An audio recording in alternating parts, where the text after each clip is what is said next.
James Hartley noticed the timestamp first. Not the name, not the charge, not the formal language of the disciplinary notice sitting in his morning review tray. The timestamp, small, printed in the bottom corner of the form in the pale gray font the Palace administrative system used for all auto-generated documents. 14:32 on a Tuesday in October. He almost moved past it. He had 17 other documents to process before the morning briefing, a staff rotation schedule to confirm, and a meeting with the East Wing duty coordinator at 9:30. The disciplinary notice for junior guard Daniel Osei was, on the surface, exactly what it claimed to be. A missed shift, a formal warning, standard procedure for a first offense, unpleasant but routine. Hartley set it down, picked up the next form. Then he picked it back up again. 14:32 on a Tuesday in October. He sat with that for a moment, turned it over in his mind the way you turn over a stone that looks ordinary but feels slightly wrong in your hand. 14 years at Buckingham Palace had given Hartley a memory for schedules the way some men had a memory for faces. Rosters, rotations, shift timings, they lived in his head in clean rows, organized and precise. Daniel Osei, East Corridor, October Tuesday. Hartley remembered that day, specifically, because there had been a minor incident. A visiting dignitary's vehicle had arrived 40 minutes early, throwing the entire front entrance rotation into controlled chaos. He remembered Osei because the young guard had handled it well. Calm, professional, exactly where he was supposed to be. Except according to this form, he hadn't been there at all. According to this form, Daniel Osei had been reassigned to archive storage support that afternoon, a reassignment that had apparently been processed, authorized, and logged, and which Osei had subsequently failed to report for, hence the disciplinary action. Hartley read the form again, then again. The reassignment was dated the same day as the missed shift. Same day, processed at 11:47 in the morning, allegedly notified to Osei by internal memo. The disciplinary notice had been filed 4 days later, when Osei failed to contest the absence within the standard 72-hour window. Hartley pulled open his desk drawer and found his personal duty log from October. He had kept one for 11 years, a habit from his early days when a scheduling dispute had nearly cost him a promotion, and he'd had no written record to defend himself. Handwritten entries, every day, shift times, locations, incidents, personnel present. October the Tuesday, he found it in under a minute. He ran his finger down the entry. Dignitary vehicle, early arrival, front entrance rotation adjusted. Names of officers present. Osei Daniel, East Corridor 13:00 to 17:30. Hartley looked at the disciplinary notice, looked at his log, looked at the notice again. 14 years. He had learned slowly and sometimes painfully to trust this feeling. The feeling wasn't alarm, wasn't urgency. It was quieter than that. More like the sensation of a door that should be flush with its frame but isn't, off by a millimeter, something you'd only notice if you'd walked through it 1,000 times before. He set the disciplinary notice to one side, apart from the others, and he went to his morning briefing. But he kept thinking about that timestamp. Hartley brought it to his supervisor after lunch. Chief Duty Supervisor Alan Pritchard was a large, comfortable man who had been at the palace for 22 years and had developed, over those 22 years, a reliable system for distinguishing between problems that required his attention and problems that would resolve themselves if left alone long enough. His default position was the latter. Hartley laid the disciplinary notice on his desk, explained the discrepancy, the timestamp, his own log entry, Osei's presence on the East Corridor that afternoon, the reassignment Osei apparently hadn't been informed of. Pritchard listened, nodded twice, looked at the form. Paperwork backlog, he said. You know how the admin system gets. Someone probably processed the reassignment late, The date auto-populates from the original request, not from when it was actually entered. Happens all the time. Does it? Hartley asked. Pritchard gave him a look that was not unkind but was very clear. James, the lad missed an archive duty. He'll get a formal warning, learn to check his messages more carefully, and that'll be the end of it. Don't make work for yourself. Hartley nodded, said nothing further, picked up the disciplinary notice on his way out. Pritchard hadn't asked for it back, so Hartley kept it. He returned to his office, sat down, opened the palace's internal records system on his terminal, the administrative database that logged every duty assignment, every roster change, every shift modification going back 7 years. He was authorized to access it. Routine duty management. Nothing unusual about a senior officer reviewing personnel records. He searched Daniel Osai's name. What he found made him sit very still for a long moment. There were 4 of them. 4 separate disciplinary notices filed against Daniel Osai over a 6-week period between September and October. 4 missed shifts. 4 retroactive reassignments, each one processed and logged and apparently notified to Osai through the internal memo system. Each one subsequently missed, each one resulting in formal warnings that were quietly accumulating into a case for termination on grounds of repeated dereliction of duty. Hartley printed all 4. He laid them side by side on his desk. Read them in order. The reassignments were to different locations each time: archive storage, grounds maintenance support, document courier duty, supply inventory assistance. All low visibility postings. All away from Osai's regular East Corridor assignment. All authorized by the same signature. Deputy Administrator Ronald Cresswell. Hartley knew Cresswell the way everyone at the palace knew Cresswell. 15 years in palace administration. Trusted, reliable, the kind of man who remembered your name and your wife's name and asked after your children at the Christmas function. Senior enough to authorize duty reassignments. Respected enough that his signature on a form closed the conversation rather than opening one. Hartley stared at the signature. 4 times 6 weeks, same name. He went back into the records system, searched more carefully this time. Not just Osai. He filtered by authorization signature, Cresswell, and date range, September to October, and document type, duty reassignment. The search returned 19 results. 19 retroactive duty reassignments, all authorized by Cresswell, all processed within the same 6-week window, affecting not just Osai but 6 different junior guards across 3 separate wings of the palace. All reassignments moving officers away from their regular postings to low-visibility support duties. All resulting in at least 1 disciplinary notice per officer for failure to report. Hartley sat back in his chair. He looked at the window. The afternoon light was flat and gray, the kind of London October afternoon that gave you nothing. He thought about Pritchard's voice. Paperwork backlog. Happens all the time. Then he pulled up the duty roster for the palace's East Treasury Supply Room, cross-referenced the dates, matched the reassignment dates against the supply room's coverage schedule. Every single reassignment corresponded to a shift gap in the supply room security coverage. Every one. He printed the supply room roster, added it to his stack of papers. The stack was getting thick now, uncomfortable in his hands, the weight of something that was no longer a clerical error. He found Osai in the staff locker room at the end of the afternoon shift. The young guard was sitting on a bench, still in uniform, staring at his phone. He had the look of someone who had been delivered bad news and was waiting for it to stop feeling real. Hartley sat down across from him. Osai looked up, recognized him, and the careful neutrality that junior staff maintained around senior officers clicked into place on his face like a mask. Hartley said, "I'm not here officially. I want to talk about your disciplinary record." Osai's jaw tightened. "I've been told to wait for the review process, sir."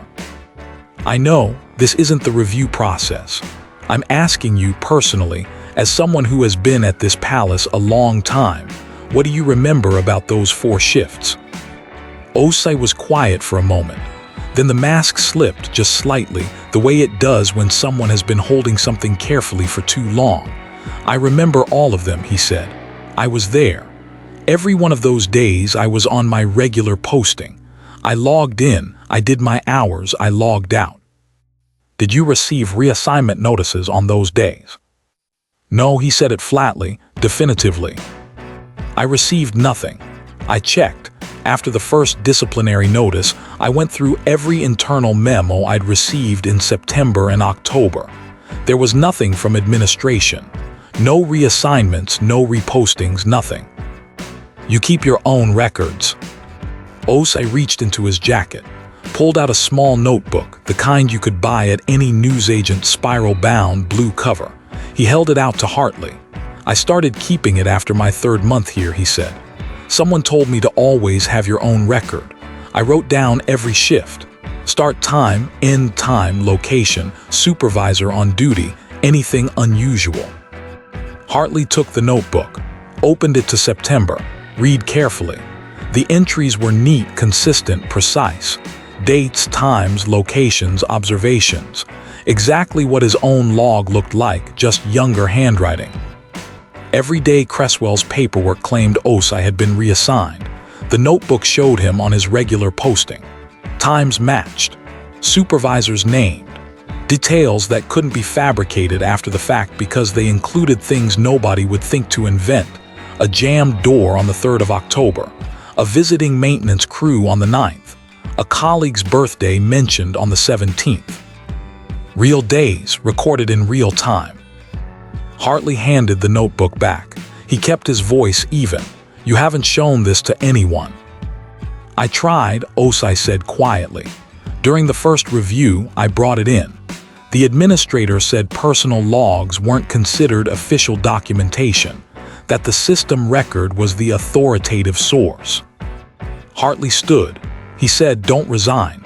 Whatever you're thinking, don't resign and don't sign anything. Wait for the review. Osei looked at him. Something moved across his face, not quite hope, not yet, but the space where hope might fit if it were given room. Why? He asked. Because I think your notebook is telling the truth, Hartley said, and I think the system record is not. Phase 5, the pattern widens. He stayed late that evening. The administrative records wing was quiet after 6. Most of the support staff had gone home. The overhead lights ran on motion sensors, clicking off in sections as the building emptied, so that Hartley sat in a small island of light at his terminal while the rest of the corridor went dark. He pulled the records of the other 5 guards. The pattern was identical each time.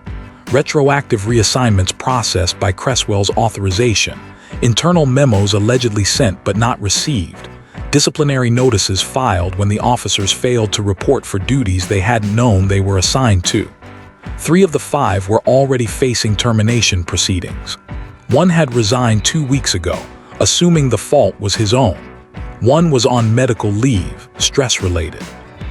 Hartley wrote all 6 names in his notebook, drew a line under them, drew another line connecting their reassignment dates to the supply room coverage gaps he'd identified earlier. The coverage gaps formed a pattern of their own. Never the same day of the week, never 2 weeks in a row. Staggered, irregular, the kind of schedule that looked like random fluctuation in staffing levels rather than deliberate engineering. If you looked at any single gap in isolation, it was unremarkable. A routine shift adjustment, the kind that happened in any large institution with complex staffing needs. But when you laid all 12 gaps side by side over the 6-week window, they formed something else entirely. A sequence, spaced precisely enough to avoid triggering the automatic audit flags in the palace security system, which were calibrated to detect coverage gaps occurring more than twice in the same location within a 10-day period. Someone understood the audit system. Someone had designed around it. Hartley pulled up the supply requisition records for the East Treasury supply room. This required a different database access level. He had it, just barely, as a senior duty officer with cross-departmental oversight responsibilities. He filed the access request through the system, which generated an automatic notification to the department head. He noted that, made a record of the time. Then he read the requisition logs. 12 supply orders, processed during the 12 coverage gaps, each one authorized by Cresswell, each one for maintenance materials, cleaning supplies, replacement fixtures, storage materials, the kind of low-cost operational procurement that moved through palace administration by the hundreds every month without anyone looking closely. Each individual order was between £18,000 and £34,000. Cresswell's authorization level covered procurement up to £35,000 without requiring a secondary signature. Hartley added up the 12 orders on a piece of paper. Old habit. He didn't trust his mental arithmetic when the numbers mattered. 340, £1,400. He sat with that number for a long time. Then he wrote it down in his notebook, circled it twice, and went home. Phase 6, the financial thread. He spent the next 2 days being very careful. Not cautious in the way that means afraid, careful in the way that means precise. He requested the actual delivery receipts for the 12 supply orders, citing routine duty management review as his reason. He checked the supplier names against the palace's approved vendor register. 3 of the 12 orders listed a company called Meridian Facility Solutions, registered in Bristol, approved vendor status, granted 14 months ago. He searched Meridian Facility Solutions on the company's house register, founded 16 months ago, 2 directors, one name he didn't recognize. The other name was a woman called Patricia Cresswell. He sat with that for a moment. Then he checked the other 9 supply orders. Different supplier names, different registration numbers, but when he pulled the bank account details from the procurement records, which required him to request a specific document from the finance office, which he did, citing the same routine review, 3 of those 9 accounts traced back to holding companies registered at the same Bristol address as Meridian. He documented everything. Every access request he made, he logged. Every document he printed, he logged. Every database query, time-stamped and recorded in his notebook alongside the results. He was building something that needed to be unassailable, not just convincing. He was also aware that somewhere in the system, his access requests were generating notifications. Cresswell was deputy administrator. He had visibility over most of the palace's administrative activity. Hartley didn't know exactly what Cresswell could see, but he operated on the assumption that a careful man would be watching. So Hartley was more careful. He varied his working hours, made his database queries from different terminals, kept his paper documents in a locked bag he took home each evening. He told no one what he was looking for. When colleagues asked why he was spending so much time in the records wing, he said he was working on the annual duty compliance review, which was true, technically, in the way that a net is technically just a collection of holes held together. On the 3rd day, he had enough. He requested a meeting with Chief Administrator Margaret Voss. Phase 7, the confrontation attempt. Voss was in her late 50s, precise and fair, the kind of administrator who had survived multiple changes of government and palace restructuring by being consistently competent and reliably impartial. She ran the administrative wing with the quiet efficiency of someone who genuinely believed in process, which Hartley had always respected and which he now hoped would work in his favor. He arrived at her office at 2 in the afternoon with his folder of documents, signed in at reception, waited. Ronald Cresswell was already inside when Voss opened her door. Hartley stopped. Cresswell stood near the window in his good suit, the one he wore for senior meetings, relaxed and unhurried. He smiled when he saw Hartley. The smile reached his eyes, or at least performed reaching his eyes convincingly enough that most people wouldn't examine the difference. "James," he said warmly, "Margaret mentioned you'd requested a meeting. I happened to be nearby, thought I'd sit in. Hope that's all right." It was not all right. Hartley knew immediately, precisely, and completely that it was not all right. Someone had told Cresswell. His access requests, his document requests, his meeting request, somewhere in that chain, a notification had reached the wrong person. He had two choices: postpone and lose the element of surprise entirely, or proceed, knowing Cresswell was there to manage whatever Hartley presented. He sat down, opened his folder, proceeded. He walked Voss through it methodically. The disciplinary notices, the retroactive reassignments, the coverage gaps, the supply orders, the financial totals, the company registrations. He spoke clearly without drama, presenting each document in sequence, setting it on the desk where she could examine it. Cresswell let him finish. Then he leaned forward slightly, the body language of a man engaging patiently with a misunderstanding. The reassignments, he said, were processed through a system update that occurred in September. There was a known backlog in notification delivery, which is a documented IT issue that the systems team is currently addressing. He looked at Voss. "I actually flagged this in the September operational report. The supply orders were all legitimate procurement within my authorization level, processed through approved vendors.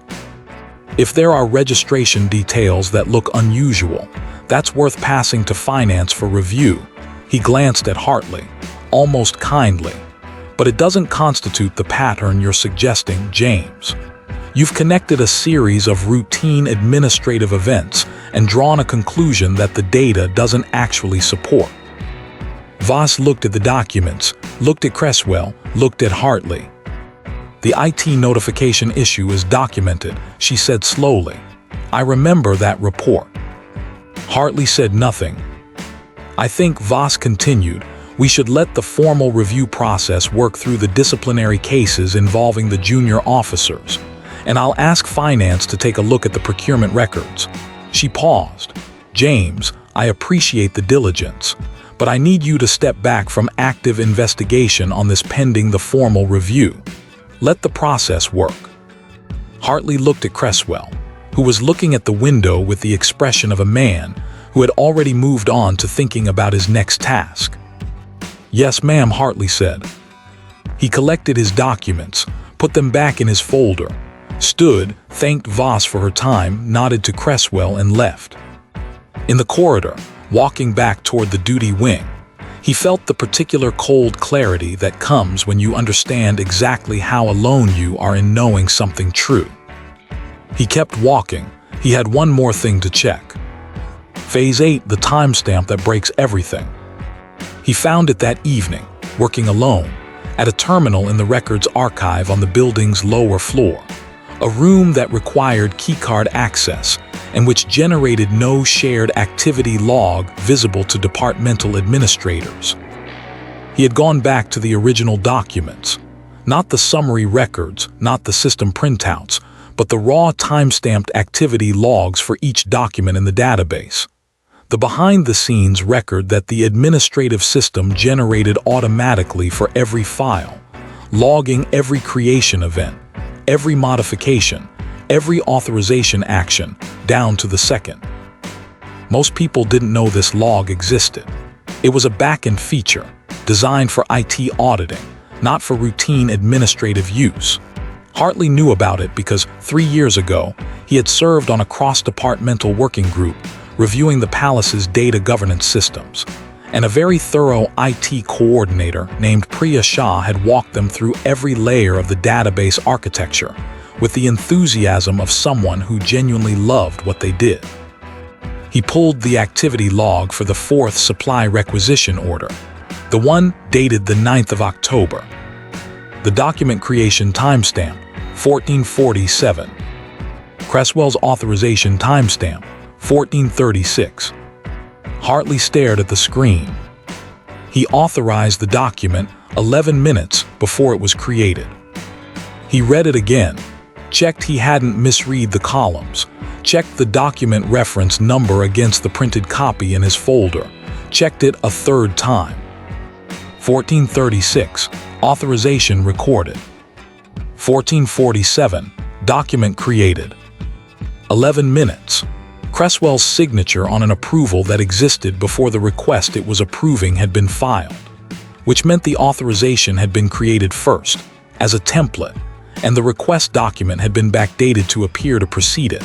But whoever had manipulated the timestamps hadn't known about the back-end activity log, which recorded events in real time and couldn't be edited after the fact without leaving its own trail.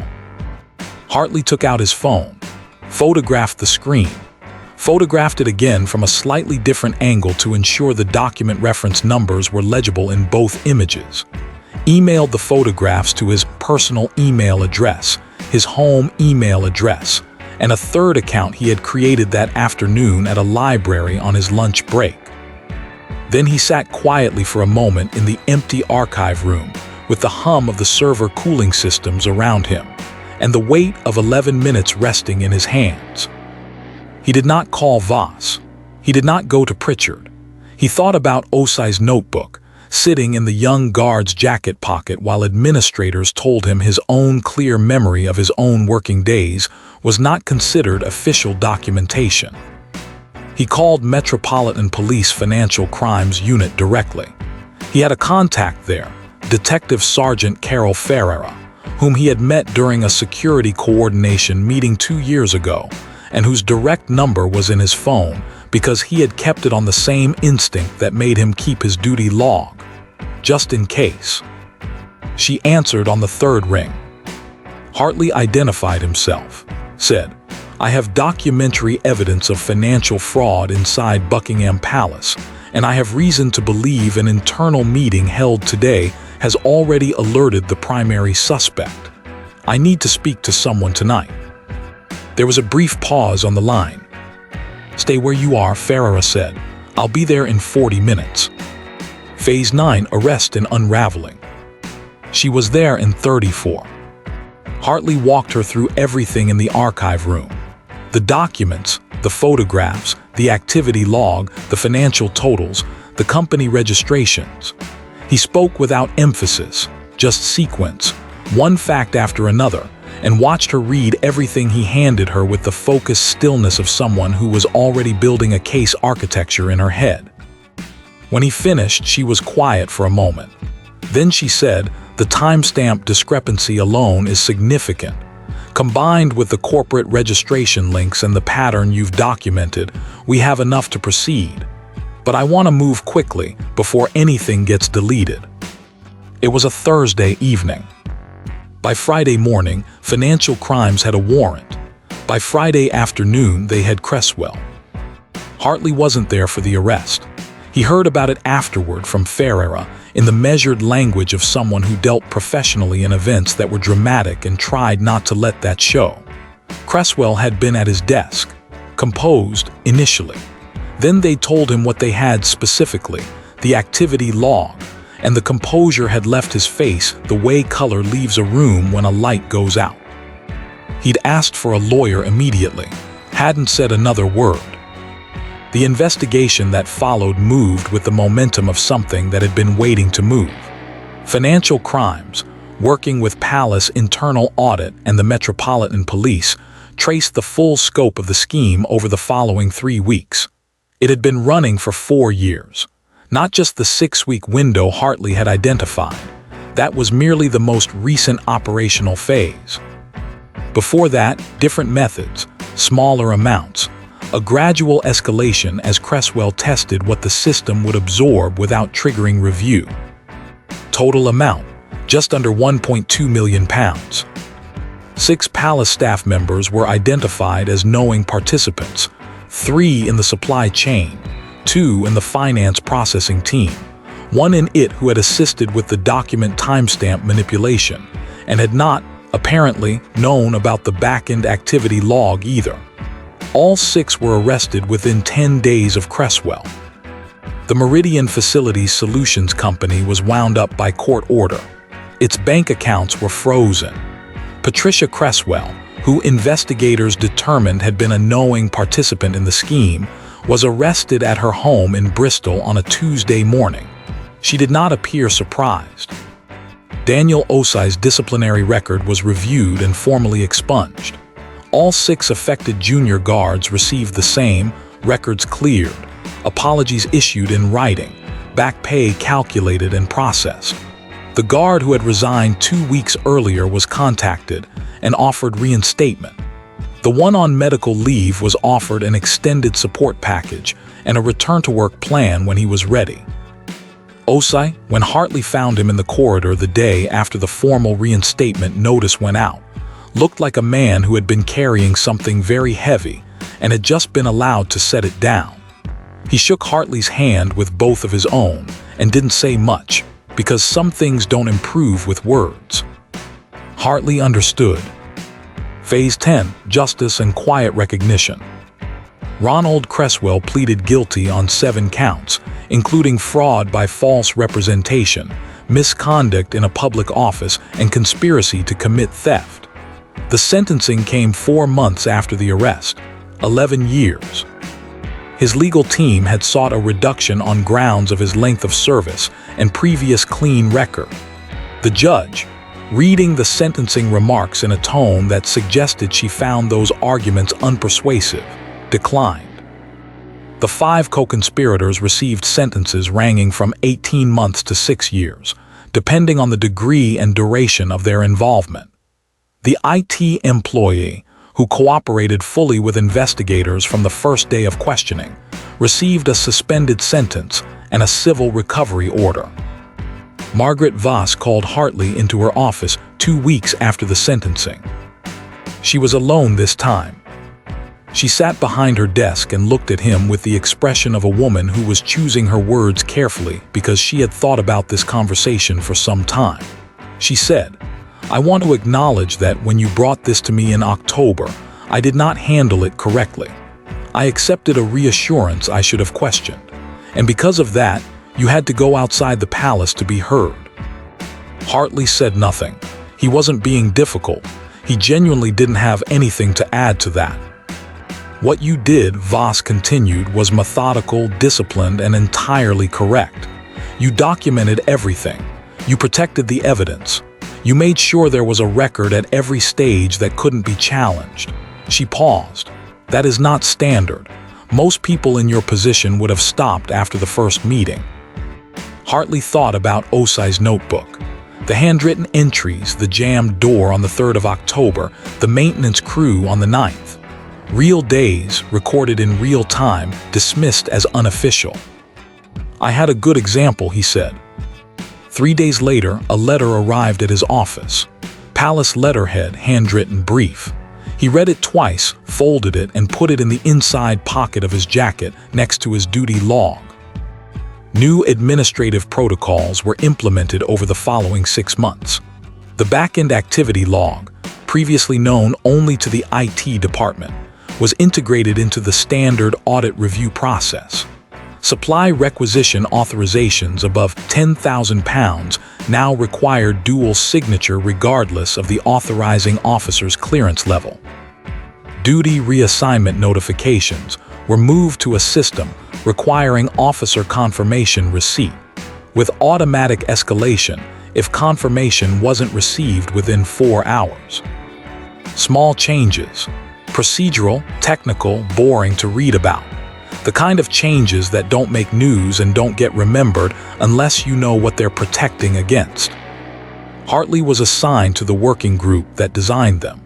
He sat in the meetings and read every draft and suggested amendments in the careful language of someone who understood exactly how fraud hid itself, in authorization levels and notification gaps, and the comfortable assumption that a trusted signature meant a legitimate document. Osei came to find him one afternoon, 6 months after reinstatement, while Hartley was doing corridor patrol on the East Wing. He'd been promoted junior to mid-grade, the review process moving faster than it might have otherwise, a quiet institutional acknowledgement of what had been done to him. He walked with more confidence now. The hollowed-out look was gone. He fell into step beside Hartley for a moment, said, "I heard you're on the new protocols working group." That's right. Osei nodded slowly. I want to do that, he said. Eventually. Learn how the systems work. Understand where the gaps are. He looked at Hartley. You found something that everyone else said wasn't there. I want to understand how you did that. Hartley kept walking. He considered how to answer that, whether there was something instructive he could offer, some principle or method that would translate. I kept a log, he said finally. Every day, every shift, so that when something looked wrong, I had something real to measure it against. Osei patted his jacket pocket. The blue notebook was in there, Hartley knew, still being filled in every day. They walked the rest of the corridor in silence, which was comfortable the way things are comfortable between people who understand each other without requiring confirmation. Hartley turned at the end of the corridor and started back on the return pass. The palace was quiet in the way it was always quiet, not empty but contained, a working building that held its business close. He thought about Cresswell. 15 years of trust, Christmas functions, remembered names. 15 years of a signature that closed conversations rather than opening them. A man who had understood precisely that the safest place to hide something was inside the routine, inside the expected, inside the forms and timestamps and authorization codes that everyone processed and nobody read. He thought about the 11 minutes. 1436, authorization recorded. 1447, document created. 11 minutes that Cresswell hadn't known existed in a log he hadn't known to erase. 11 minutes that sat quietly in a back-end database for months, waiting for someone to go looking in the right place. The work of fraud, Hartley had come to understand, was not dramatic. It did not announce itself. It dressed in familiar clothing, routine paperwork, standard procedure, the language of administration that moved through institutions like weather, constant and largely unexamined. It counted on the fact that most people, most of the time, did not read the timestamp in the corner, did not keep their own log, did not hold on to a form that a supervisor told them wasn't worth pursuing. It counted on the comfort of trust, on the efficiency of assumption, on the entirely human tendency to believe that boring things are safe things. Hartley had learned, 14 years ago and every year since, that boring things were exactly where you needed to look. Not because everything boring was dangerous. Most of it wasn't. Most forms were exactly what they appeared to be. Most signatures were legitimate. Most timestamps were unremarkable. But sometimes they weren't. And the only way to know the difference was to read them, every one, carefully, without assuming. He completed his patrol, logged out at the end of his shift, wrote his daily entry in his notebook, times, locations, personnel, anything unusual. Nothing unusual today, he wrote. He underlined it, put the notebook in his bag, went home.